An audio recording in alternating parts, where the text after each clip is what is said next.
Alright, I've loaded a match here. This is a round 3 Hex Bash match. These players are 1-1 at the start of this round. I have Metronomy on top playing Blood Diamond Renner, and I have Viulenza on the bottom playing Bloodspinner's Wrath. Looks to be mono blood. Yeah, this is a socket deck. I see a Sentry of Nulzan and a Fenteo, so I'm immediately confused, but I'm happy to give it the benefit of the doubt. Obviously, the Diamond Blood sockets are pretty good, and so likely, Animus, that kind of stuff is going on here. Fenteo the Brew Priest is an interesting include. I guess if you don't have to worry about Lasgars, it's perfectly fine. And then we see some removal on the other side. So, yeah, I'm in. Obviously, the choice of champion isn't great because, as we know, Renner just says take a card from the opponent's deck if it's a shard. It's always a shard. 5 charges get a shard. 5 charges get a shard. At the time you don't need a shard, Renner will almost certainly every time draw you a shard. It's a proven concept, and honestly, I'm surprised that people still run Renner. Being completely objective, obviously. This has been scientifically proven. It has. Vampire Prince there off the top, and yeah, not a bad looking start for Viulenza here. Viulenza, Vampire Prince coming down. There are hero falls and strangles in the opponent's hand there, but getting threats down. Yeah, Sentry of Nulzon, Altar of Nulzon, that suggests socketed troops. We're not seeing a single one so far. They cost a -1 and draw you a card when played. This is so close to being Bride of the Damned into Strangled Steel Fenteo, but it's just too risky to leave that Fenteo there. It activates, puts 3 Tarantula eggs in your opponent's deck, and if you play any PvE, Frosting Arena, and Fenteo's Gift, you know Tarantula eggs and what they can do. Those hatch into 5/5s that destroy an opposing troop when they enter play. Sprite is a scary card. Fortunately for Metronomy, the 5th resource wasn't there this time. It's grabbed now off of the Blood's favor, drawing 2 at the expense of 2 health. We do see the opponent did play a Grimskull Tactician on the previous turn, +2 defense gem. It is! The Renner Shard. A blood shard this time, but a shard nonetheless.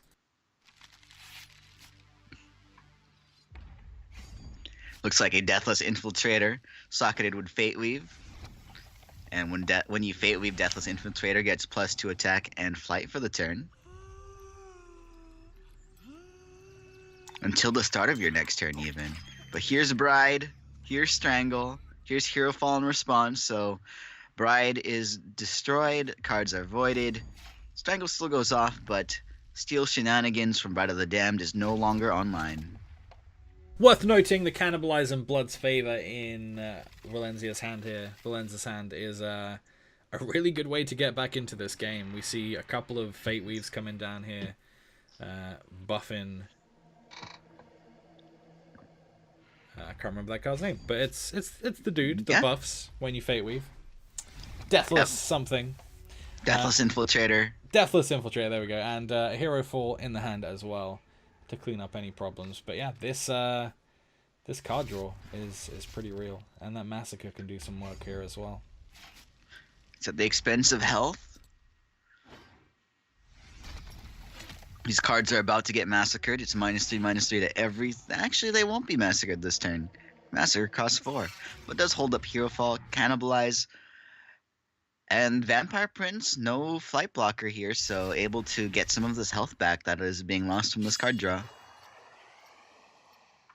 Fate Weave Gem in that created effigy of Nulzan does give the Deathless Flight. And we see the Hero Fall there going on the Crusader. That's going to -2, draw 2. There's another Hero Fall, so that's pretty strong. And This Deathless Infiltrator's done a lot of damage. it has. There's another massacre though. Question is, do you give up your prince? The answer is probably yes, but we'll see what Cannibalize draws first, perhaps. Bloodstone grabbed, another damage and health gained. Does pass the turn. Double Massacre next turn, though. It's Dark Heart and Animus as well. This is incredible amounts of card draw.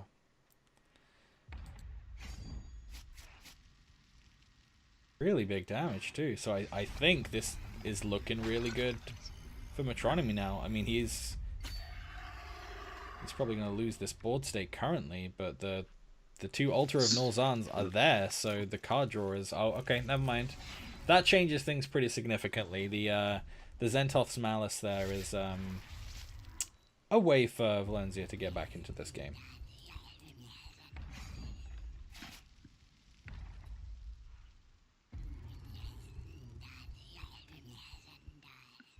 Dreadling sacrifice to draw a card and gain 2 health. Viulenza back up to 6 health. Followed by Massacre. Gives everything -3/-3 permanently. Leaving only Deathless Infiltrator. And that's a pretty safe place to be now. Dark Heart's played Altars draw 2. So Dark Heart's gonna, potentially sacrifice off those altars, but there are 2 hero falls here as well. So the Dark Heart shouldn't be too much of a problem. We do see MC in that hand as well, MC Etcher of Nolzan. Unfortunately, the sequencing here on the Malice means that the Dreadling comes out after Dark Heart triggers. But it does give Malice 1 sacrifice for a card. Vampire Prince drawn. Hero Fall is available. Hero Fall targeting Vampire Prince. There goes the only one remaining Vampire Prince from deck. Yeah, we see Viulenza here waiting for the Dark Heart in order to hero fall, so that that altar gets taken care of. But it's the Abomination Gem in Dark Heart there, so a 6/4 pops out in its place. We see an MC with Flight Swift Strike, and still not looking good for Viulenza here. Here comes the Withering Gaze that takes out one of the hero fall. So sometimes it's not a resource. And Malice, Malice, 2 health to put some Spiderling Eggs in the opponent's deck. Here's a Massacre. It's going to kill everything but the Abomination. Remains 3/1. Hero Fall is in hand. Zorath, though, got enough resources for another Dread Banner. So stabilizing Viulenza. Animus is hero fall. So that's, both players... I basically have no troops in their deck now. Like, Hero Fall has hit a different target for each player each time and removed a ton of things from both players' decks, so there can't be much left. Another Malice is actually very strong. A replacement for that one, if needs be. We see the sacrifice there doesn't swing because the Zero Thief can just block it anyway. And the Strangle's good because it takes out this 3/1 that's causing some problems, which means that Viulenza now in the driving seat can sit here, dig in the heels and gain some health every turn. Draw some cards. There's no damage on this board right now. Dreadling can't get through. Viulenza was very low, can now gain at least 2 health a turn. If it looks stable, can start putting Spiderling Eggs in the opponent's deck with Zentoth's Malice. Got 11 resources. Looks like we're going to see 1 activation of Spiderling Eggs. Withering Gaze not bad, Coin's not bad. But again, both players have lost a substantial amount of their deck thanks to Hero Fall. So what we're seeing on both sides here are just resources coming to the hand every single turn. Also, I think both players have taken each other's Hero Fall at least once, and now they're back to even Hero Falls with Withering Gaze. Rena Charge Power is 1 turn away, and that could make the difference between getting a resource and getting a resource.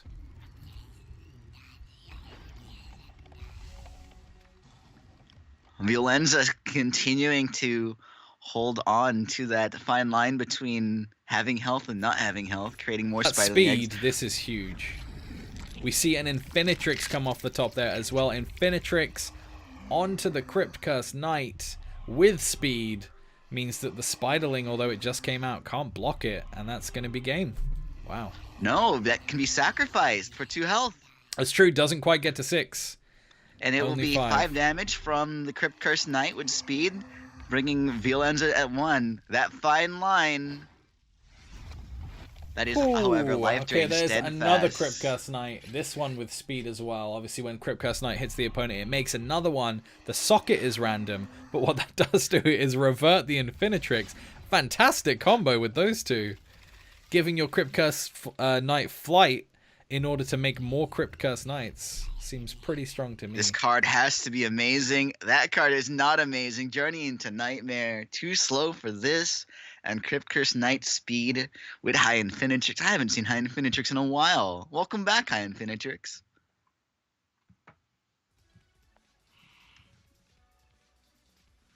And Crypt Curse Knight with Infinitrix is cool. So cool.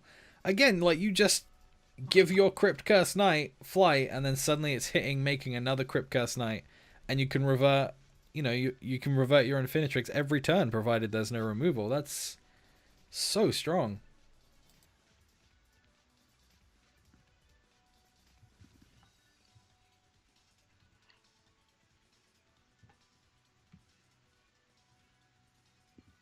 Let's load up game 2. Viulenza and Metronomy are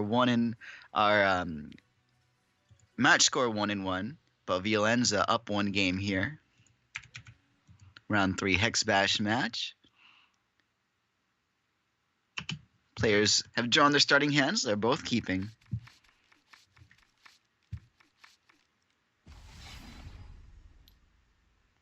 Oh, this poor sad Withering Gaze. So sad.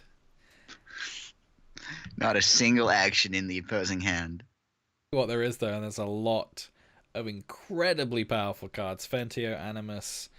I mean, Grimskull's not that powerful, but Darkheart definitely is. And then we see Prince, Malice, Gaze, and Strangle. And the Strangle, it can remove Animus. And potentially it's very good against this Darkheart as well. With the Darkheart with the Abomination socket means that, if it dies to Strangle, it's going to pop out something that isn't really worth anything. But, likely we see the Fentio die to the Strangle. Remember this hand, replay bug. It'll be disappearing. We can see some sockets, though. That helps.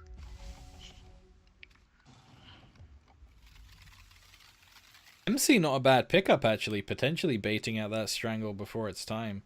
And it also has Flight Swift Strike, so it's going to be able to hold off that Vampire Prince too, which especially might bait that Strangle out.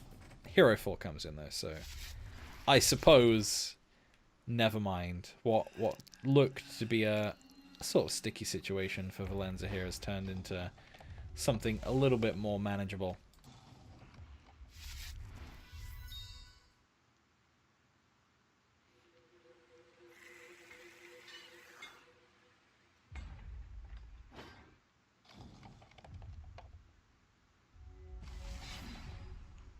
That Flight Swift Strike gem, though. I mean, if there wasn't removal, that'd be a problem, but there is. Strangle taking out MC.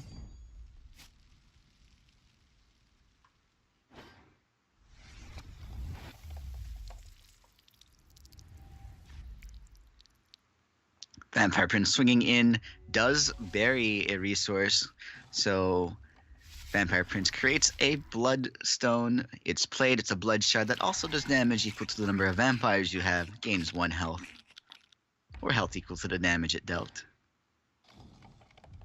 I know it's 100% correct every single time, but God, it's sad to see a Fentio not get activated. It's hard to give him speed. He's such a threat if he stays out there. Beefy defense as well. Gotta hero fall it. Gotta take it out. Strangle, Rockcast, whatever you've got. Massacre doesn't, though. Oh, that's true. That's true. It does take out Animus, though, and Animus is likely what comes down here. So we might see the trigger pulled on that Massacre because, you know, the follow-up is Malice with a banner out on board. Dark Heart's there though to clean that problem up potentially.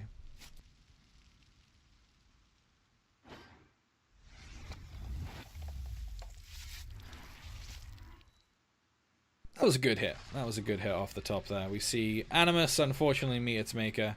Vampire Prince goes with it though, so the board's reset and we see the banner come in.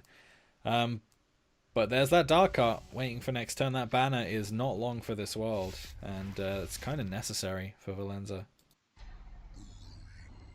2 dead cards in hand now, thanks to the Dark Heart. Well, with 29 health, that's going to be a lot of Spiderling eggs. Oh! Hold the phone! Vampire Queen. 1 Dreadling there. Looking for a resource, I guess. That's going to get sacrificed next turn. With 29 health, it is going to be a lot of Spiderling eggs, but, you know, it can only activate 1 time. One turn. It gets sacrificed. 1 opportunity. Yeah, this is huge. The Massacre suddenly not so good anymore. Animus doing its thing whenever you play a socketed troop, your socketed troops in all zones get +1/+1. Dark Heart goes bigger. Looks like it got the +2 defense gems from the other troops somewhere along the line. The socketed deck has so many things it can switch up. Seeker is not the draw. Putting Massacre down here just to stem the flow. If a socket troop's drawn though, it's not going to stem it by much. There's MC. MC straight away. We see Renna take a vampire. What are you doing, Renna? That's not a resource. Not supposed to do that. MC buffs all the troops.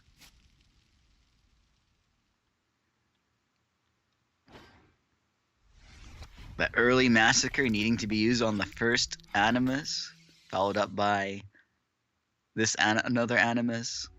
Venner actually taking a troop.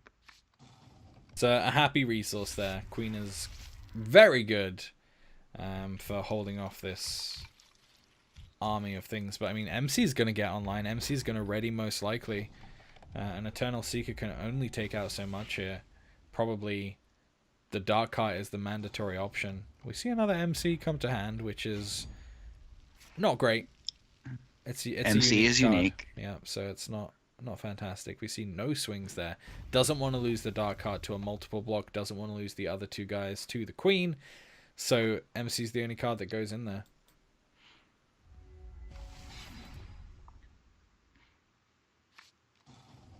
There's the resource. So, I mean, this is definitely not bad, but the MC is going to ready, and that's going to bring another socket troop to hand.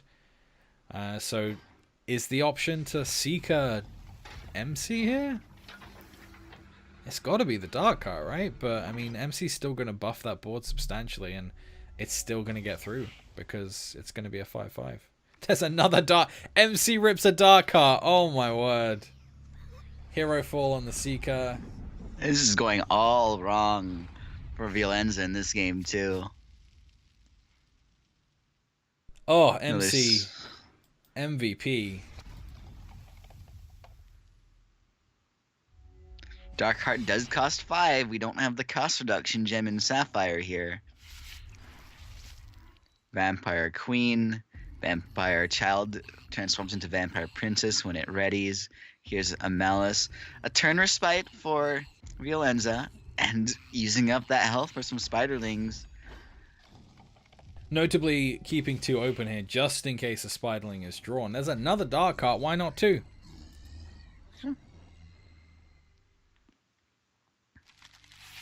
Buffing the troops again, including the 5/5. Socketed troop enters play, so Grimskull Tactician exhausts the troop. 11 damage coming in. Vampire Princess has to block. Blocks the most damage possible. Could have blocked a 3 attack and gained 2 health back for the same difference. Bye-bye, Queenie. Journey into Nightmare's not going to do it, unfortunately. Yeah, That's I mean, Dark Art's a pretty hard counter to these Bloodspinner Zorath decks. I'm surprised to even see them when we know how, prevalent Diamond Sapphire has been up until this point. And we haven't seen a lot of that today. In fact, I don't think we've cast a single game with a standard Diamond Sapphire deck in it.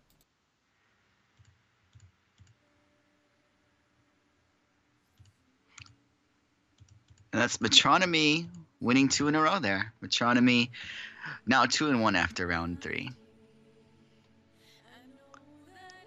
The Socket deck seems to have taken a loss somewhere down the line, but staying in there, X and 1.